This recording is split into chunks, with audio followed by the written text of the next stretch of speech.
When the transport ship carrying German prisoners of war finally reached the American coast in 1945, many of the captured soldiers stood silently on the crowded deck as guards ordered them to prepare for disembarkation.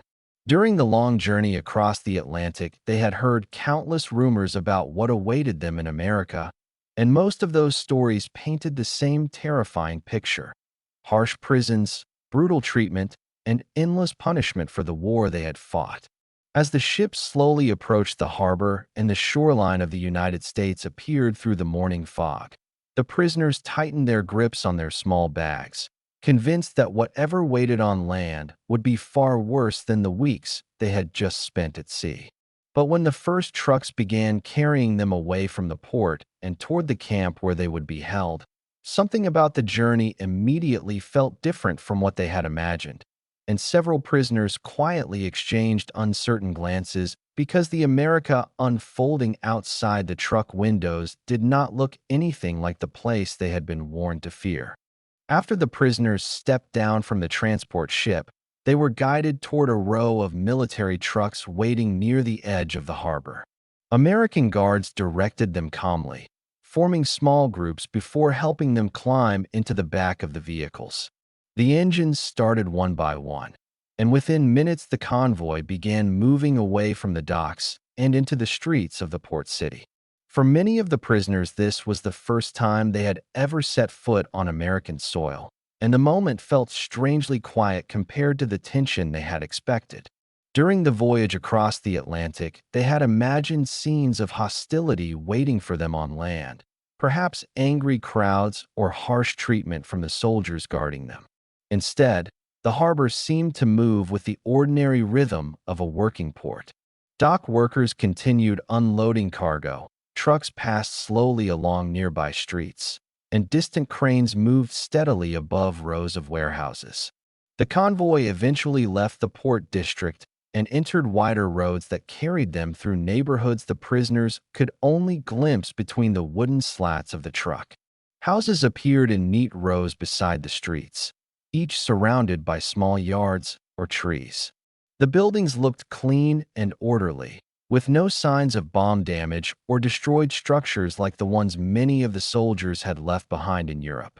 Some of the prisoners leaned slightly closer to the openings in the truck walls, watching the unfamiliar landscape pass by.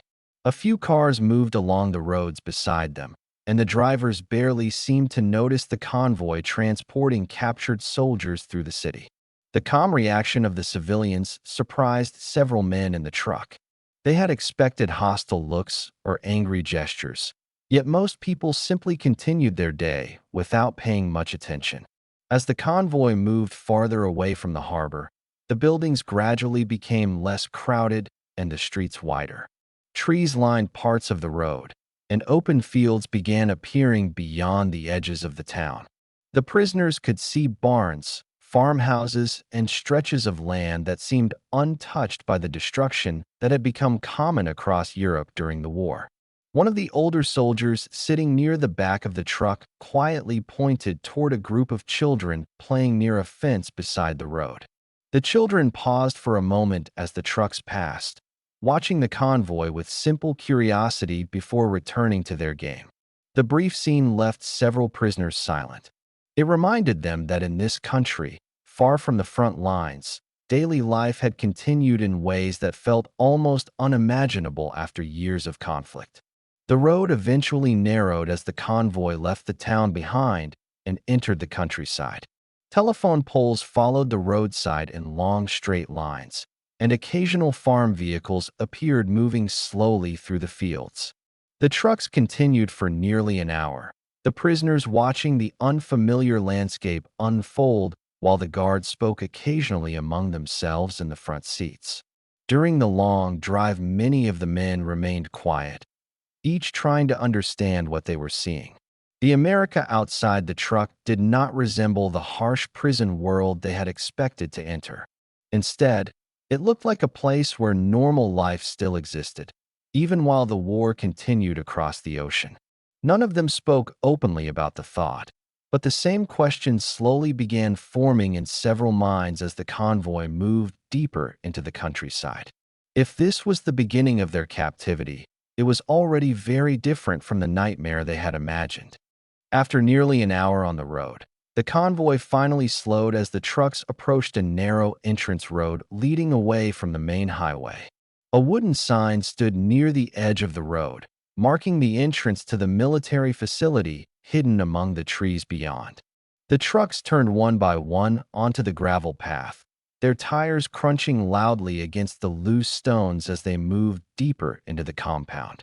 Through the gaps in the truck walls, the prisoners could now see the camp itself beginning to appear. Tall fences surrounded the area, and guard towers stood at regular intervals along the perimeter. At first glance, the sight confirmed what many of them had expected. This was clearly a prison camp designed to hold large numbers of captured soldiers. Yet as the convoy moved closer, other details began to appear that felt different from the images many of the prisoners had imagined during the long voyage across the Atlantic.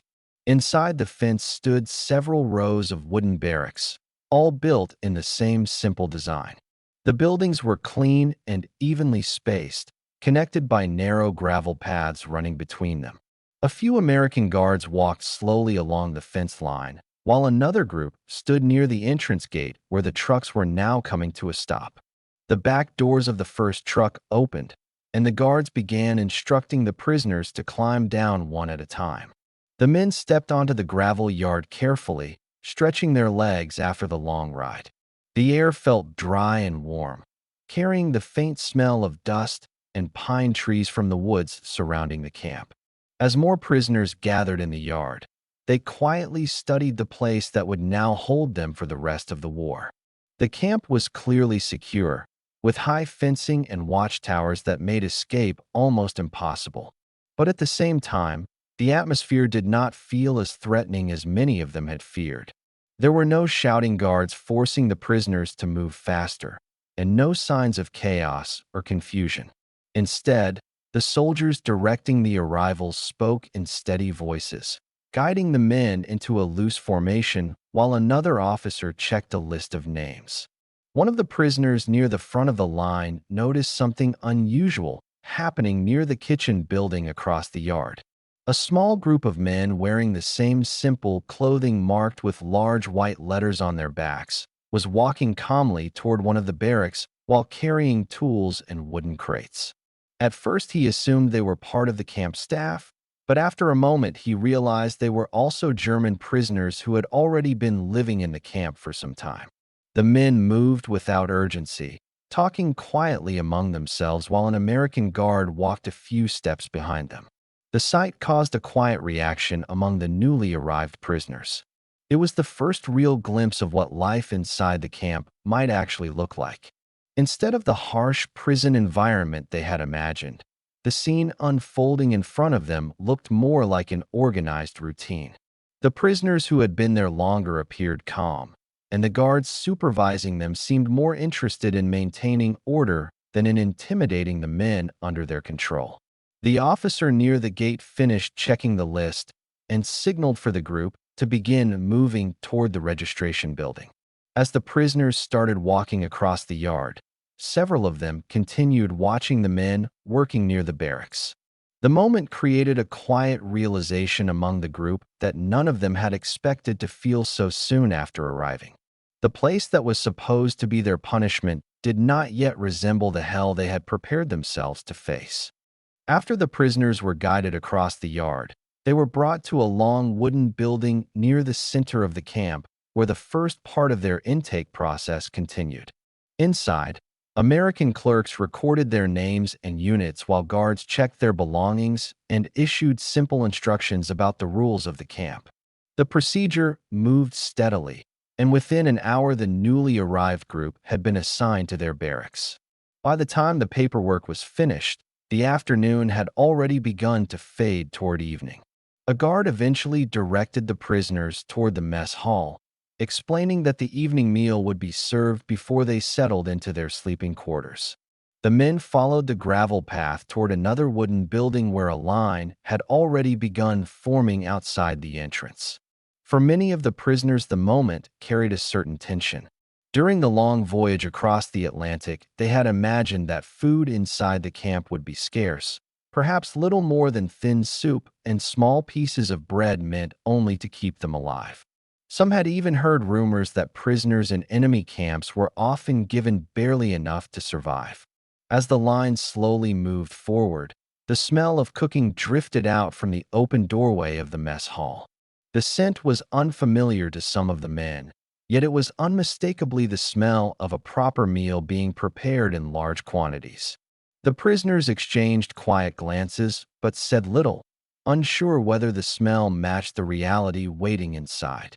When they finally stepped into the building, they found a long serving counter where cooks were placing food onto metal trays before sliding them forward to the men in line. One by one, the prisoners received their meals and carried the trays toward the long wooden tables filling the center of the room. Several of the newly arrived soldiers paused briefly as they looked down at what had been placed on their trays. The portions were larger than they had expected. There was bread, vegetables, and a portion of meat alongside the other food. The meal did not resemble the starvation rations some of them had imagined while crossing the ocean.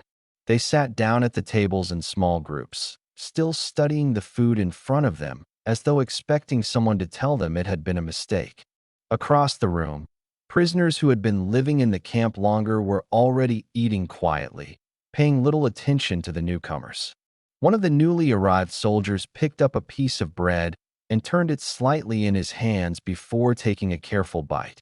The simple action seemed to break the tension at the table, and the others soon began eating as well. For several minutes, the group remained silent, focused entirely on the unexpected meal. Around them, the mess hall continued its steady routine. Guards walked calmly between the tables while the cooks prepared additional trays for the rest of the line, still waiting outside.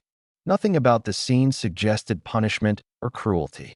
Instead, the environment felt strangely ordinary. For the prisoners who had arrived only hours earlier, the experience created a quiet confusion. The stories they had heard during the voyage had prepared them for something far worse than what they were seeing now. As they finished their meal and returned their trays to the counter, many of the men found themselves reconsidering the fears they had carried with them across the Atlantic. The camp was clearly a place of captivity, surrounded by fences and watchtowers that made escape impossible. Yet the reality unfolding around them did not resemble the nightmare they had expected when the ship first approached the American coast. The next morning, the routine of the camp revealed itself more clearly. Shortly after sunrise, a bell rang somewhere near the center of the compound, echoing across the rows of wooden barracks and signaling the beginning of the day's activities. Prisoners stepped outside into the cool morning air while guards began organizing them into groups for the work assignments that kept the camp running. The newly arrived soldiers gathered in the yard with the others while an American sergeant read names from a clipboard. Some prisoners were assigned to maintenance tasks inside the camp, while others would be transported to nearby farms where additional labor was needed. During the war, many American farmers lacked workers because so many men had left for military service, and prisoners were often used to help fill that gap. When the first trucks arrived at the gate, several prisoners climbed aboard under the watch of the guards. The vehicles soon drove away toward the countryside beyond the fences, leaving smaller work groups inside the camp to handle various duties around the buildings. One of the new arrivals found himself assigned to a group responsible for maintaining the campgrounds. The men were handed simple tools and directed toward different sections of the compound where repairs and cleaning needed to be done. The work was not complicated, but it required steady effort throughout the morning. Some prisoners carried lumber toward a storage shed, while others repaired sections of gravel paths that had been worn down by constant use. A small team worked near the fence line, replacing damaged boards on one of the guard towers. The guards supervising the tasks remained nearby, but rarely spoke unless instructions were needed. For the newly arrived soldiers, the work created an opportunity to observe the camp more closely than they had the previous day. Moving through different parts of the compound allowed them to see how the place operated. The layout of the barracks, the position of the kitchens, and the steady movement of prisoners and guards all revealed a system that functioned with quiet order. At one point during the morning, a truck carrying prisoners returned through the main gate after finishing an early assignment outside the camp.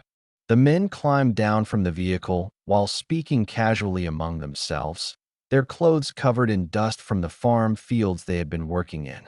The scene suggested that such trips beyond the fences were a regular part of camp life. Several of the new prisoners exchanged surprised glances as they watched the returning group. The idea that prisoners could leave the camp temporarily for work had not been something they expected to see. During the journey across the Atlantic, they had imagined being locked behind fences with little contact with the outside world. The morning continued as the work groups completed their tasks one by one. By midday, the prisoners gathered again near the barracks where the guards dismissed the work details and directed everyone toward the mess hall for the afternoon meal. As the men walked across the yard, the realization slowly settled among many of them that the reality of their captivity was very different from the brutal stories they had heard during the voyage. The camp was still a prison, guarded by towers and fences that made freedom impossible. Yet the routine unfolding inside those fences felt far more structured and controlled than the chaos and destruction many of them had left behind in Europe. Later that afternoon, after the prisoners had finished their work assignments and returned to the barracks, another small routine of camp life quietly revealed itself. A guard entered the building carrying a wooden crate filled with envelopes and small folded papers. The sight immediately caught the attention of several prisoners who were already seated on their bunks. The guard placed the crate on a small table near the center of the room and began calling out names one by one. Each time a name was spoken, a prisoner stepped forward to collect the letter that had arrived from across the ocean. Some of the envelopes carried German handwriting that had clearly traveled a long distance before reaching the camp. For many of the newly arrived soldiers, the moment felt unexpected. During the journey across the Atlantic, they had assumed that communication with their families might be impossible, or at least extremely rare. Seeing letters being handed out so openly created another quiet surprise inside the barracks. One prisoner carefully opened an envelope and began reading the message written inside. His expression changed slowly as he moved through the lines, and after a moment, he sat down on his bunk to read the letter again more slowly. Another soldier nearby turned the envelope in his hands for several seconds before finally opening it, as if trying to prepare himself for whatever news might be waiting inside. Not every man in the room received a letter that day, but the sight of the small stack of envelopes passing from the guard to the prisoners carried a powerful meaning. Even inside a fenced camp thousands of miles from home, a connection still existed between the prisoners and the families they had left behind. The newly arrived soldiers watched the scene carefully. For many of them, the idea that mail could reach them in captivity challenged yet another assumption they had formed during the long voyage to America. Instead of isolation, the camp appeared to maintain a system that allowed news and messages to travel between continents. The guard eventually finished calling the last name on the list and gathered the empty crate before leaving the barracks. The men who had received letters continued reading quietly, while others returned to their bunks, speaking softly about what they had just witnessed. As evening approached and the light outside the windows began to fade, the atmosphere inside the barracks grew calmer.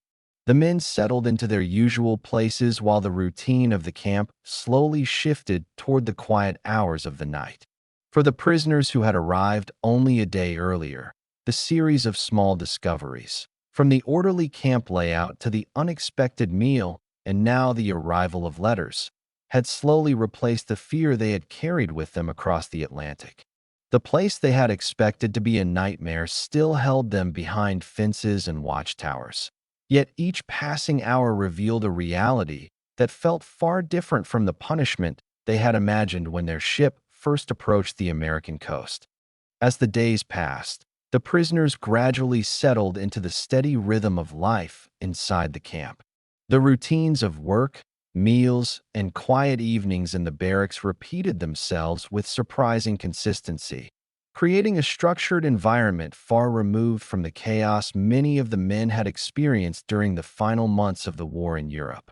Although the fences and guard towers constantly reminded them that they were still prisoners, the reality of their captivity unfolded in ways none of them had expected when they first crossed the Atlantic. For many of the soldiers who arrived believing they were being sent into a place of punishment and suffering, the first days in America forced them to reconsider everything they had been told. The camp was still a prison, but it was not the nightmare they had imagined while standing on the deck of the transport ship. Instead, it became something else entirely, a strange and unfamiliar chapter of the war, unfolding thousands of miles from the battlefields they had left behind. Thank you for spending this time here. If these quiet, true World War II stories matter to you, subscribing helps this channel continue.